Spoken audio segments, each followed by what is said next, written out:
We're talking about Kenya-Russia relations. And I'm joined in studio by the ambassador of the Russian Federation to the Republic of Kenya, and that is His Excellency Dmitry Maksimychev. Thank you very much, sir, for joining us tonight. How are you doing? Fine. Thank you very much for inviting me, and I am very pleased to have this opportunity to share whatever I have to share with the Kenyan public. Absolutely. Thank you very much, Joe. All right, let's begin with you painting a picture for us as regards the status of the Kenya-Russia relations.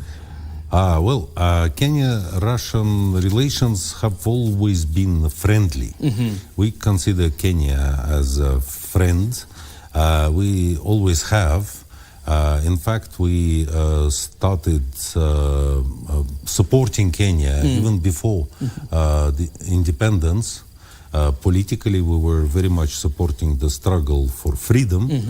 And we were, by the way, the second country in the world who recognized the independence and sovereignty of Kenya.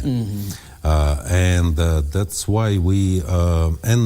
also, since 1963, we have made the necessary efforts to develop our friendly relations. Now, at this point, they are as friendly as ever, and we collaborate and cooperate quite fruitfully on the economic front. And also we keep a constant political dialogue with our Kenyan partners and friends on multilateral agendas, on all the issues that interest both countries. Quite interesting. The relationship is healthy. Let's talk about the areas of cooperation between Kenya and Russia. I know you've mentioned about the economy. We'll talk about it in a bit. But in a nutshell, what are the areas of cooperation between Kenya and Russia? Trade, of course, is the biggest field of cooperation, and in this, I think we are witnessing now positive trends that are out there. The size of our trade has been expanding, has been growing over the last several years, and with, of course, a little ups and downs, but now, according to the statistics that I saw from the Kenyan government, Kenyan authorities, there is hope that by the end of this year we will reach the total volume of $500 million. That means $500 million, which is not bad at all. Which is we see it as a very positive achievement. We trade, we actually supply to Kenya, we supply food. We are, of course, a major food supplier. We supply fertilizers, chemicals, metals, construction materials, paper, some machines. In fact, this is what, and we also buy things. Until recently, we were the second largest buyer of Kenyan tea. We also buy horticulture produce like flowers and fruits and vegetables. And we, in fact, we try to expand it, and we try to facilitate trade between our two countries. Of course, there is always room for improvement. However, we are positive at this stage. Largely, obviously, the cooperation looks like it's more tailored towards trade and helping Kenya economically. We'll talk about education because it's something that has featured amongst the questions Kenyans want you to respond in terms of how Russia is helping Kenya achieve that. But this administration has what it calls the bottom-up economic transformation agenda. Right. How is Russia helping Kenya to achieve this better plan? We are guided in our efforts to assist Kenya by the concept of sustainable development, which I think fits perfectly into the bottom-up concept or philosophy. We have been and then I'll come back to education because I'm sorry. We have been consistently trying to help Kenya to develop as an independent country, to build its state, and also to develop its human capacity. We also take pay a lot of attention to food security. Over many years, we have been assisting, we have been providing food assistance to Kenya, to different situations, for example, for the refugees or for the victims of drought. It is in the form of donations to the World Food Program. Also, in a sense, it is also part of the food security issue is when there was an invasion of the locusts. You remember a couple of years ago. Yes. So we funded a major project by the UN organizations, especially FAO, Food and Agriculture Organization, and we funded a big regional project for East Africa, and out of it, 3 million were specifically earmarked for Kenya. As far as I understand, it was a successful project. It's been a successful project, and because now I don't see any locusts on the street of Nairobi. And we also, if you remember, in the 60s, in 69, we built a hospital, a big, one of the major hospitals in Kisumu. That is the Jaramogi Oginga Odinga Hospital, referral and training and referral hospital, which is a regional hub for medical services, and that provides medical support and medical help for many people in the Nyanza region. So now we are in the process of completing together with the UN, of completing a project to in fact develop its catering facility so that the patients have access to high quality food in a safe environment. So this is, and the biggest one is of course the donation of 34,000 tons of fertilizers that was donated to Kenya through the World Food Program by the Russian Federation. It was fully funded, the transportation and also the fertilizers itself. What is important that the fertilizers came in a concentrated form. And as we have been explained by our Kenyan colleagues and friends, it will go through a process of preparation to be customized for different crops. So the end product will amount to 100,000 tons, which is currently being distributed, as we understand, to the Kenyan farmers. Is that how Kenyans ended up buying that fertilizer now? Well, our job was to donate it to the fertilizers and to supply it to the Kenyan government.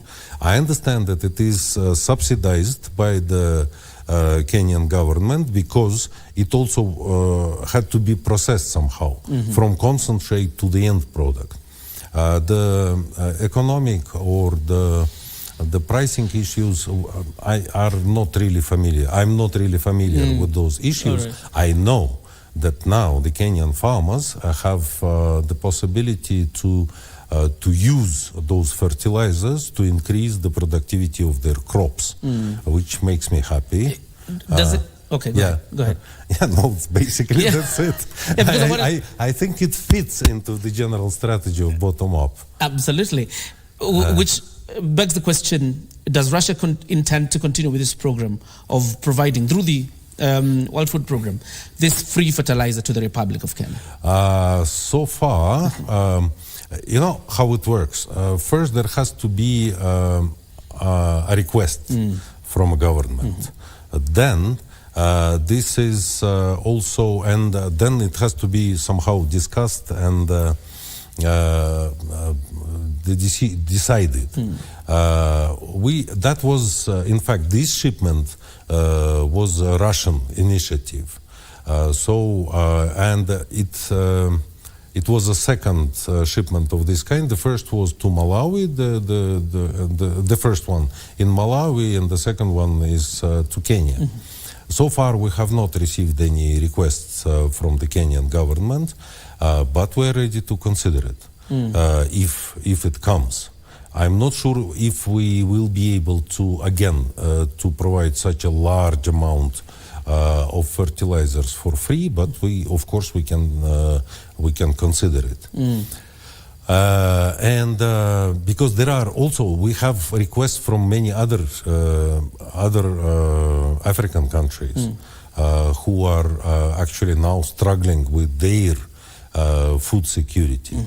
And one way, and we also have a problem, in fact, I have to confess, now a huge amount of Russian fertilizers have been arrested by the Europeans in the European ports because they were getting ready to be exported, but they arrested it for political reasons. So one way of increasing the amount of free, and we have already announced that we are ready to actually provide this, and it's a big amount. It is about 200,000 tons. Impounded in Europe. Yes, it is now arrested, and we don't have access to it. But if the European Union decides to release it, then we will be ready to provide it for free to African countries. Let me take you back as a humanitarian operation. All right. Let me take you back a bit to something you've said. That you're not too sure if you will be able to provide this fertilizer again to Kenya for free. What are the dynamics involved? Because the previous one was for free. Yes. Why wouldn't, what are the dynamics involved that this fertilizer can no longer be available for free to Kenya? Because no country has unlimited resources for development assistance. So at that point, we had this resource and we decided to use it for the benefit of the Kenyan people and we donated it. But situation changed. As we said, we are now in a situation when huge amounts of our fertilizers are arrested by the Europeans. If it is released, it will be another opportunity. And the other factor is that we have a friendly and excellent partnership with basically with all African countries. And there is also a lot of demand for this type of assistance. Okay. And so of course we can consider, but I can't promise it for now. All right. We will talk about Africa and its position in a bit. But first of all, let's talk about the educational exchanges that Russia and Kenya have before we get to their issues. Right. Okay. Thank you very much for that question. Because again, we think that education is one of the most important things, and also one of the most effective ways of actually assisting a country. And since independence, Kenya's independence in '63, we have established a program of government-sponsored scholarships to train the talented Kenyan youth in the areas that themselves and the Kenyan authorities think it is necessary. Thus, we actually strengthen and build the capacity of Kenya and also develop its human capital. Over the last 5 years since I arrived, that's one of my personal priorities as well, because I believe in education. And when we practically tripled the number of scholarships. Apart from scholarships, we also offer the people also come on a paying basis to continue their studies. Over all those years, the 60 years of our cooperation, we have trained thousands and thousands of Kenyan professionals. For example, every 10th doctor practicing in Kenya has either a Soviet or a Russian diploma or degree. That we think that it is a contribution, a significant contribution to Kenya's development. We also train engineers, we also train lawyers, historians, teachers, and we find our graduates in all walks of life, and we meet them in different institutions or in the street, and it's really a very rewarding and very satisfying to know that people who have been trained by us are now contributing to the development of their own country, and they are happy and they have very good memories about Russia. Now we are also trying to kind of innovate, because this year we have established here a Russia Knowledge Center, which is basically a center to provide courses in training in the Russian language, because to work and to study in Russia, you need to know the Russian language. So we brought here. It is both in online format and also in person. Yeah. They are different in length, depending on the level that is required and exists already, and on the purpose also. I think in both those, online and in person, more than 1,000 Kenyans have already enrolled. They are free for Kenyans, and we hope that this will work, and this will actually expand the horizons first, and second, increase the opportunities of work and study for the Kenyans. There is great demand for this. There is great demand and great interest for education in Russia. Right. So we're trying to oblige. One of the biggest questions that popped up from our viewers when they knew you were coming is the ease of travel. How your mission in Kenya, riding on it, how you're making it easy for Kenyans to travel. Of course, through your immigration policies for Kenyans seeking to travel to Russia to work, number one, and those who are also seeking to study in Russia. How are you making it easy for Kenyans to go through that process? For those who study in Russia, there are no problems, because we have a system and they are given visas on a priority basis. That is no problem. For those who want to work, basically they have to coordinate with their employer, because and the employer should sponsor a visa request, and we will issue a visa very quickly and again in a very positive mood.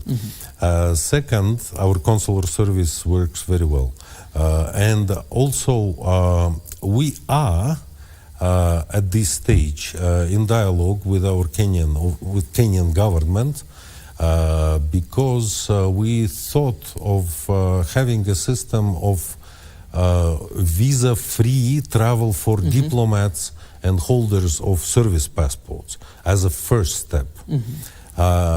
So far, we actually made this proposal to our counterparts, our partners in the Kenyan government.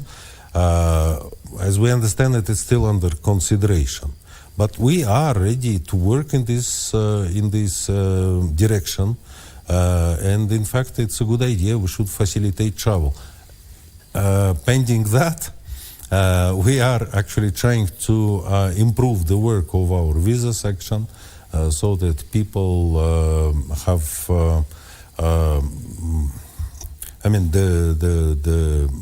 The way of obtaining a visa is facilitated to the maximum. Because the president has said that at some point he intends, entry into Kenya being visa-free, and what most of our audiences wanted to know is if the government goes ahead with that plan, will Russia reciprocate? Well, this has to be discussed because I'm not in a position to answer that question. I remember when President Ruto made this statement, and he said, I think it was a great expression that he used. Since all humanity originated from Kenya, all humans are actually descendants of the Turkana boy. And so, and he was addressing the delegates of the negotiation that is happening now within within UNEP. It's a multilateral big negotiation, and he was saying, so next time when you will be coming, I'm close to the text. When you will be coming, you will come here without a visa because we think that it is unfair to ask for a visa from someone who is coming home, and since Kenya is home to humanity. So I liked very much this impression, but this is something on which we work, and something that probably needs additional efforts on our parts and our Kenyan friends. Quite interesting. In terms of enhancing security in the Republic of Kenya, how does Russia help the Republic of Kenya in dealing with some of the security nightmares that it has to deal with? Well, you know, one of the aspects of security is, of course, the major aspect is terrorism, right? And combating terrorism has always been a priority in the Russian foreign policy. And we have always cooperated with different, both bilaterally and multilaterally, with our partners. In September this year, well, 2 months ago, Russia funded a regional workshop organized jointly by the UN Office for Counterterrorism and the government of Kenya. That was quite a big event because it brought together in Nairobi the law enforcers and security professionals and also or counterterrorism agencies, those who really are on the field fighting terrorism. And we saw it, and the United Nations also saw it, and Kenyan government, for that matter, as a good platform, as a good opportunity to bring together all those people from the entire East African region, so that they can share their experience, exchange experience, and also network among themselves, building horizontal lines of cooperation.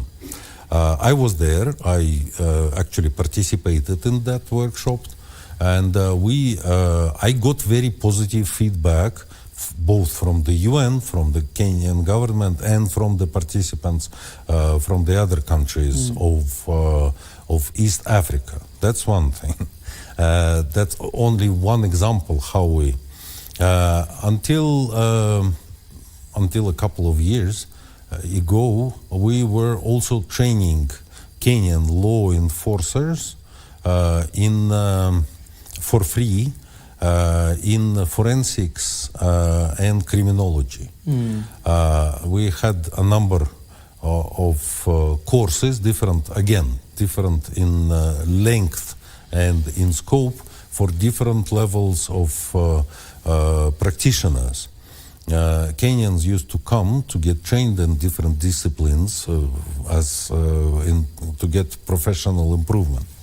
And again, the feedback from the Kenyans, from the graduates to us was very positive, because we not only trained them, we also provided them with the necessary with kits of equipment and materials, so that when they returned to Kenya, they could immediately start working on the material that they were trained on.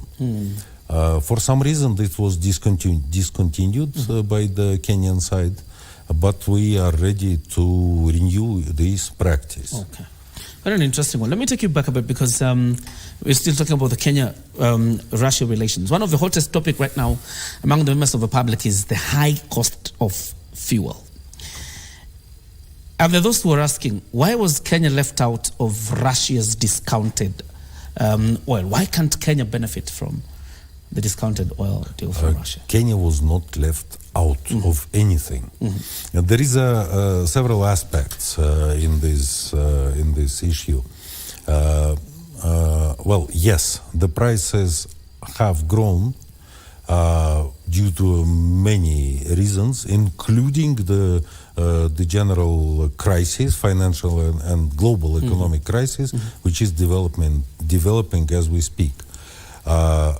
Kenya is not excluded. We are still supplying oil for everyone who actually asks for it. Okay. It is a matter of negotiation and the terms and conditions and the prices.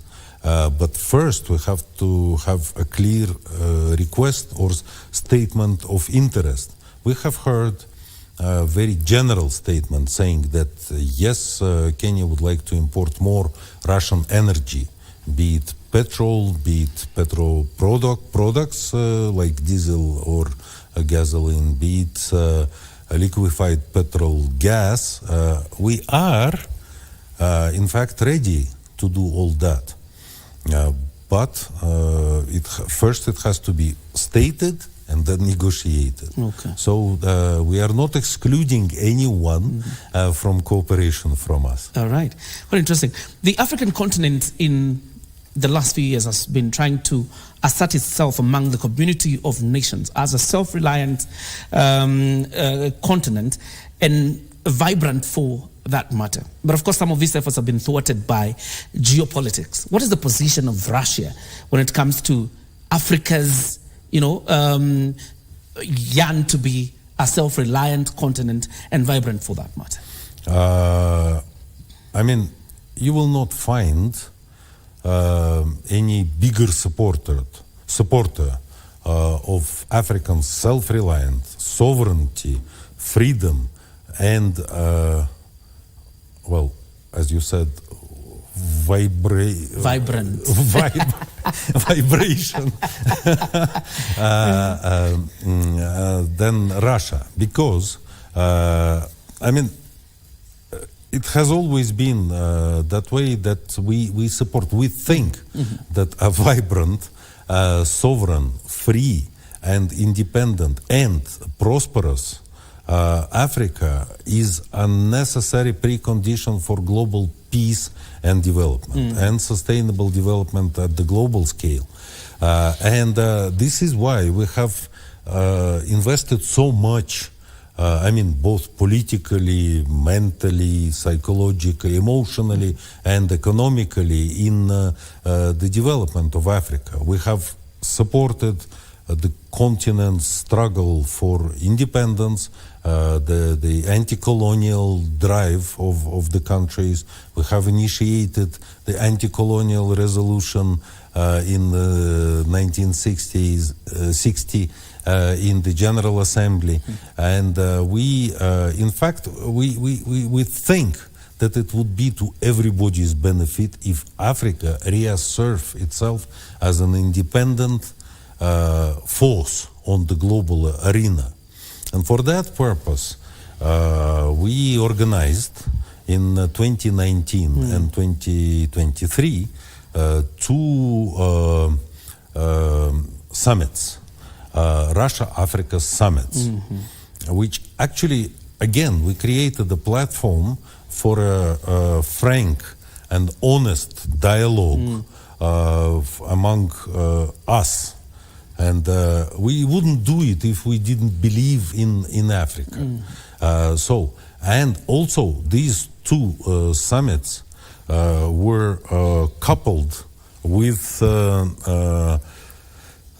Russia-Africa economic forums, which brought together businessmen and government agencies, development agencies, again, for networking and for making agreements.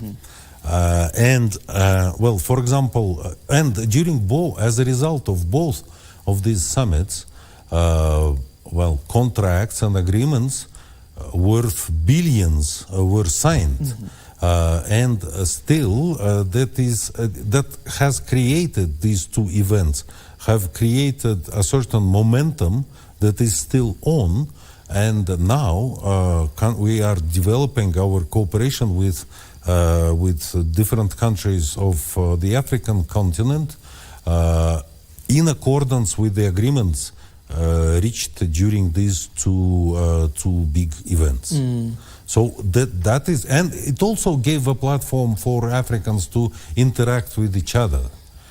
So we will continue, and next year we will organize Russia-Africa, again the whole of continent, ministerial conference. I don't have the details yet, but it will be at the level of foreign ministers to have a deeper discussion on the political affairs and geopolitical, if you will, affairs that actually affect us all. We don't have the details, but of course we will send an invitation and we'll publicize everything. All right. As a reaction to the crisis between Russia and Ukraine, and we'll talk about that in a bit, but let's talk about the Black Sea grain deal that Russia pulled out of. What are the measures that the Russian government is applying so much so that Africa does not become collateral damage when Russia pulls out of this Black Sea grain deal? Well, thank you very much for this question. If you give me one more second. Go ahead. Is also about the role of Africa. Is also our philosophy is very well reflected in the concept of BRICS. You know, recently there has been a summit. There was a summit in Johannesburg in South Africa, and that summit was specifically focused on Africa. So it was really important, and I forgot to mention it, right. But it creates a lot of interest among the African states because in itself it contains a nucleus of the new multipolar, fair, equitable, and world, right? Okay, now. To the grain deal, the Black Sea grain deal. In fact, yes, there was that deal.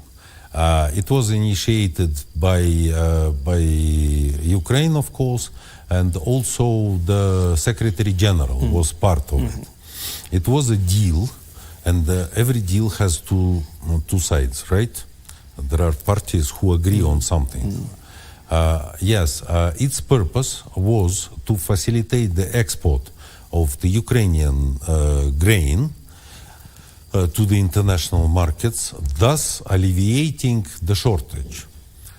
And we said, okay, we never intended to harm any nation, and we agreed to that. But the other part of the deal was that the West and the Secretary General of the UN would facilitate the lifting of the illegal sanctions against our exporters of food. So that was the deal. Okay, it was there for more than a year, right? And what we saw is that we fulfilled our part of the deal. That means that we, with certain procedures, we let out the grain and the ships moving that grain from the ports of Ukraine. However, the other part was never fulfilled because the West have not lifted the sanctions against us.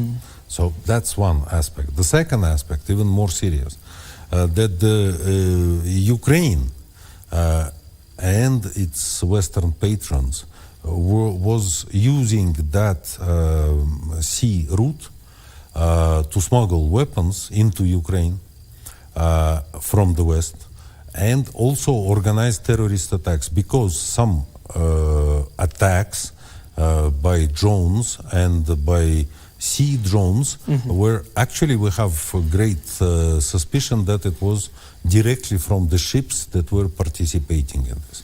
Of course, we had to stop it. We did. Now it doesn't work anymore. And the Ukraine experts have to take a land route through Poland, where they have their own problems with the Europeans. Okay, but there is another interesting and important aspect that we should point out, that there is no shortage of food now on the global market. The discontinuation of the Black Sea Grain Initiative did not cause the hike in the price, because for one day the exchanges, the commodity exchange, reacted hysterically, but the next day already everything came back to. There is a general trend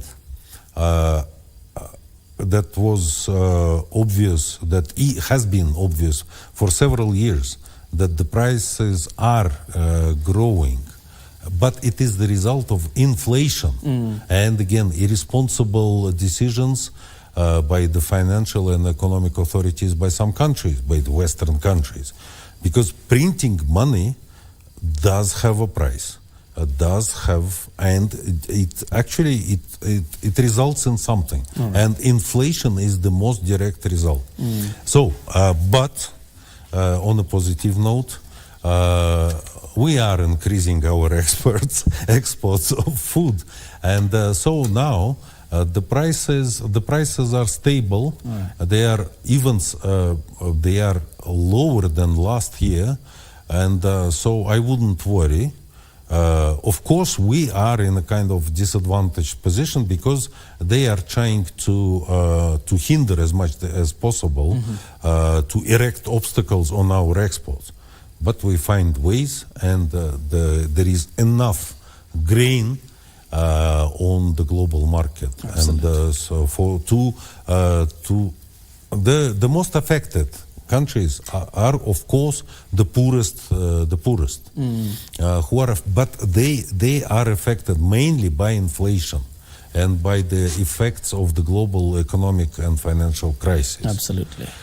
But we try to redress this situation. All right. Very interesting. Unfortunately, Balozi, we need to wind up because time is up. And I know there's something you want to respond to. So in that camera, as you make your final remarks, under 1 minute, what will it take to end the Russia-Ukraine crisis, to cushion poor countries from further suffering? Well, first I tried to explain to you very quickly the suffering. Second, as President Putin said, that we never shy away from negotiations, but we didn't hear. But it takes two to negotiate. Okay. And we, so far, we have not heard any serious proposal, neither from Ukraine, whose president signed a decree prohibiting himself and the rest of Ukraine from negotiating with Russia, and neither from nor from the West. But we appreciate the efforts by a number of African countries who have put forward an initiative. We're studying it now. And also and China, of course. We appreciate these efforts.